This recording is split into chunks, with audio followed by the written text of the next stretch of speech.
વાત યાદ આવી ગઈ, સભાપતિએ વાત કરી ને છેલ્લી કે વોટરફોલ કયું ખબર હે? કેનેડા અને અમેરિકા ત્યાં વચ્ચે નાયગ્રા ફોલ્સ છે. એ વાત ત્યાંની છે હો, અને સાચી ઘટના બની કે આ વ્યક્તિ દોરડા ઉપર ચાલે, પણ હજી આગળ વાત છે કે જ્યારે પૂછ્યું ને બધા જનોને કે મારો વિશ્વાસ છે મારા ઉપર, તો ચાલો કોણ હાલશે? કોઈ હાથનો ઊંચો કર્યો નહીં, પણ એક નાનકડી છોકરી એ હાથ ઊંચો કર્યો કે મને તમારા ખભે ઉપાડીને લઈ જાઓ, હું ચાલો હાલો. પછી આ નાનકડી ગગી એને ઉપાડીને આ ભાઈ દોરડા ઉપર 5મી વખત ગયો. પછી આ બધાને આશ્ચર્ય થયો કે આ ભાઈડા બધા બે ઊભા છે ને એ કોઈ હાથ ન ઊંચો કર્યો ને આ નાનકડી ગગી. ત્યારે ખબર પડી કે આ તો એની દીકરી હતી. દીકરી હતી તો એને વિશ્વાસ શું કામ આવ્યો કે મારો બાપ મને ઈજા આવે એવું કાંઈ નહીં કરે. હે, એવો વિશ્વાસ ભક્તો આપને હોવો જોઈએ ભગવાન ઉપર કે ગમે ત્યારે સુખ દુઃખ આવે તે ભગવાન મારા હિત માટે જ આપે છે. સુખ આપે ત્યારે આપે કે વાહ મજા આવી, હા, અને સુખ આપવા માટે તું લાયક છું, આટલું ભજન કરું, મંદિરે આવું, પણ દુઃખ આવે ત્યારે હું આટલું ભજન કરું છું ને આમ કરું છું તે, ત્યારે આપે શું કે મને શું કમ દુઃખ આવ્યું? સુખ આવે ત્યારે આપે એમ પૂછી કે ભગવાન કેમ મને સુખ કેમ? એક ટેનિસનો ખેલાડી હતો, કાઢ્યો હતો, આર્થર એનું નામ હતું, અને એટલો જોરદાર, આ બધી વાત તમે કરી એટલે યાદ આવી, એ જોરદાર ખેલાડી હતો કે વિમ્બલ્ડન કે ઓસ્ટ્રેલિયા ઓપન જે કોમ્પિટિશનમાં એ પ્રવેશ કરે ને રમે ને પહેલો નંબર, તો એ લગભગ 1980માં ક્યાંક એ સમયે એવો ખેલાડી, પણ એને એક દુઃખ આવ્યું, HIV એ પોઝિટિવ. તો એનું જરા કંઈક ઓપરેશન કરવામાં આવ્યું, એટલે આવી રીતે એને આ લોહીનો રોગ આવ્યો. હવે આ દુનિયાભરના આના જે સપોર્ટર્સ અને ફાન્સ જે કહેવાય એને ખબર પડી, એટલે એના ઉપર આમ કાગળો લખે કે તમારા ઉપર આવું દુઃખ આવ્યું, આશ્વાસન આપે ને બધા માણસો, એવા અનેક કાગળો આવા મંડ્યા. ત્યારે એમાં એક પત્ર એવો આવ્યો કે આર્થર, તમે આવો ખેલાડી એટલું નહીં, પણ તમે આવા સરસ વ્યક્તિ છો, તો તમારા ઉપર આવું દુઃખ શા માટે? ભગવાન આવું કેમ દુઃખ આપે?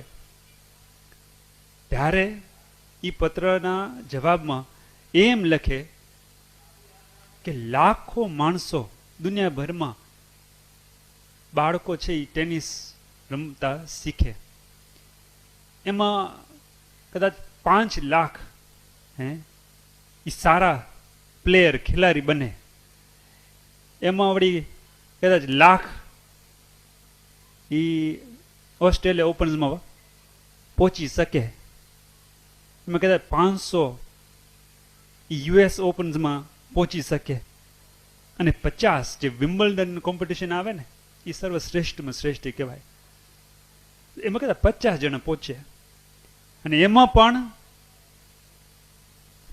સેમિફાઇનલ્સમાં 4 આવે, એમાં પણ પછી 2 જ પહોંચે. અને હું જ્યારે ફાઇનલ્સમાં પહોંચ્યો અને વિજેતા મેળવી, ત્યારે ભગવાનને મેં એવો પ્રશ્ન નહોતો કર્યો કે ભગવાન મને વિજેતા શા માટે? તો જ્યારે આજે ભગવાનની ઈચ્છાથી મને આ દુઃખ ભળ્યું છે, તો શા માટે પૂછ્યું કે મને શા માટે? ત્યારે પણ વિજેતાની વખતે આપણે પ્રાર્થના કરી થેન્ક યુ ભગવાન, ત્યારે અહીં પણ આપણે એમ કહી શકીએ દુઃખ આવે ત્યારે થેન્ક યુ, આભાર ભગવાન. હે, કહી શકતા હોય તો વિશ્વાસ ખરો આપણે ભગવાન ઉપર, પણ આટલો વિશ્વાસ હોવો જોઈએ. શ્રીજી મહારાજ લોહીના વચનામૃતમાં પણ કહે કે કદાચ મારો ભક્ત છે, સૂડીનું દુઃખ આવે અને હું બાજુમાં ઊભો હોઉં ને તોય પણ એમ મનસુબા ન કરે કે ભગવાન મહારાજ આ સૂડીનું દુઃખ એમાંથી મને ટાળો. એવા નિષ્કામ ભક્ત ઉપર મહારાજ કે અમે રાજી થઈએ છીએ હો, કોઈ પણ ભાવના નહીં, બસ ભગવાન રાજી થાય એવી જ આપણી ઈચ્છા હોવી જોઈએ. અને પછી ભગવાન તો એના ભક્તની રક્ષા કરે છે, પણ આપની ભાવના કેવી હોવી જોઈએ કે ભગવાન ઉપર વિશ્વાસ. જે કાંઈ પણ આપણા માટે ભગવાન કરે ને, અને ગીતામાં પણ અર્જુનને કૃષ્ણ આ જ કહે છે હો કે તમારું કર્તવ્ય શું છે, કર્મ કરો, ફળ કેવું મળે એ તારા હાથમાં નથી. શા માટે બહુ અભિલાષા રાખે કે આમ થાય આમ થાય? કર્તવ્ય શું છે ઈ કરો. ભક્તો આપણે ઈ જ દુનિયામાં કરવાનું છે. જે દુનિયાના માણસો કરે છે ને એ જ આપણે કરવાનું છે, પણ તફાવત શું? એક સૂક્ષ્મ ભેદ કે ભગવાન ઉપર આપણે વિશ્વાસ હોય. જે કાંઈ પણ આપણે કરીએ ને ભગવાનને રાજી કરવાના માટે, ભગવાનની આજ્ઞા છે એટલે, બીજું કાંઈ નહીં. જમીએ તોય ભલે, કેમ પણ આપણે નોકરીએ જઈએ તોય ભલે, ફરવા જઈએ તોય ભગવાનને સાથે રાખી ભગવાન ઉપર વિશ્વાસ. ભગવાન મહારાજની આજ્ઞા છે એટલું હું કરું છું, ને પછી જેવું ફળ મળે એ ભગવાન ઉપર છે. હા, કેમ તમારે જોબ ઇન્ટરવ્યુ હોય ત્યારે આપણે શું ઈચ્છા થાય કે આ જોબ તો મને મળવું જ જોઈએ ને. હે, આમ તો જો ભક્તો રહી શકાય, કઈ ઈચ્છા વિના આપણે કઈ કામ કરી શકીએ. પરીક્ષા તું દીધી હે 2 અઠવાડિયા પહેલા નિત્યા, તો પાસ આવવાની ઈચ્છા નથી હોય ને, એટલે માટે તો આપણે મહેનત કરી. ફેલ થવા માટે આપણે કરી મહેનત, આપણું કર્તવ્ય છે. હા, પાસ થવાનું એ જ આપણું કર્તવ્ય જ છે, પણ આપણે મહેનત કરી અને ભગવાન જે પછી પરિણામ આપે એમાં આપણે રાજી રહેવું. પણ એનો અર્થ એવો પણ નહીં કદાચ ફેલ થયા, નિષ્ફળતા મળી તો હવે પ્રયાસ ન કરો, એવું પણ નહીં. શું કામ?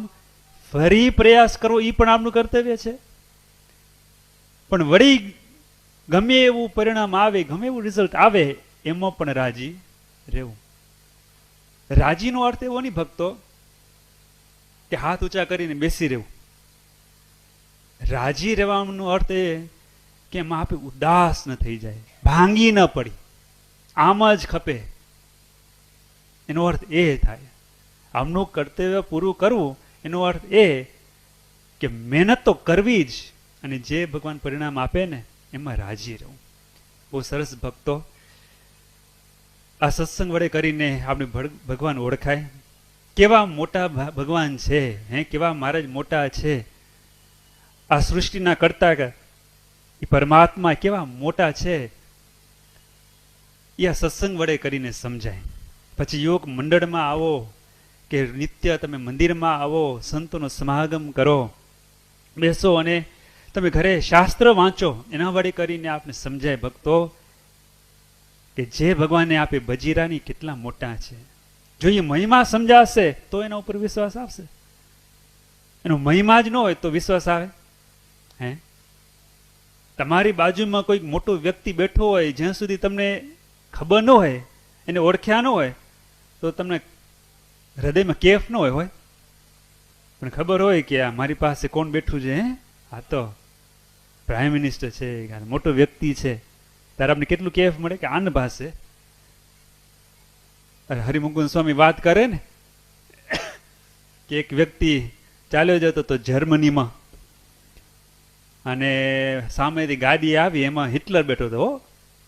અને હિટલરને વળી શું થયું, હવાના પોરમાં બારે નીકળીને આ વ્યક્તિને ઊભો રાખ્યો અને બંદૂક બતાડી અને પટમાં કે ઘોડાનું કે લીંડરું હશે ને, હે ગંદકી, કીધું આ ખા, આ ખા. અને જ્યાં ખાવા જાય છે ને ત્યાં હિટલર આમ હસી પડે છે, હસી પડે એટલે એની બંદૂક હાથમાંથી પટમાં પડી અને ઓલો ભાઈ ઉપાડી અને એને બતાવી સામે કે તું ખા, હે તું ખા. અને ઓલે હિટલરને ખાવું પડ્યું. પછી આ ભાગ્યો ભાયડો અને પછી ઘરે જઈને એના ઘરવાળાને કે આજે કેના સાથે નાસ્તો કર્યો ખબર હે? હા, હિટલર સાથે નાસ્તો કર્યો. હા, ગામમાં ફરીને કે આજે તો હિટલર સાથે નાસ્તો. પણ શું કામ? હિટલર ભલે આવતો દુશ્મન જ હતો પણ મોટો વ્યક્તિને એમ ભક્તો આ સત્સંગ વળી કરીને આપણા ઈષ્ટદેવની મોટાઈ, એનો મહિમા આપણે ઓળખાય.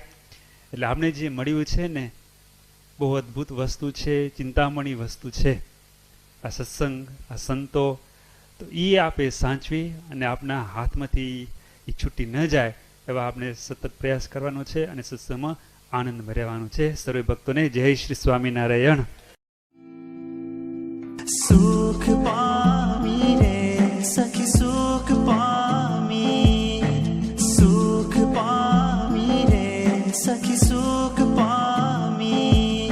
હું તો શામળિયાને શરણે, હું તો શામળિયાને શરણે જાતા સુખ પામી, સુખ પામી રે સખી, સુખ પામી.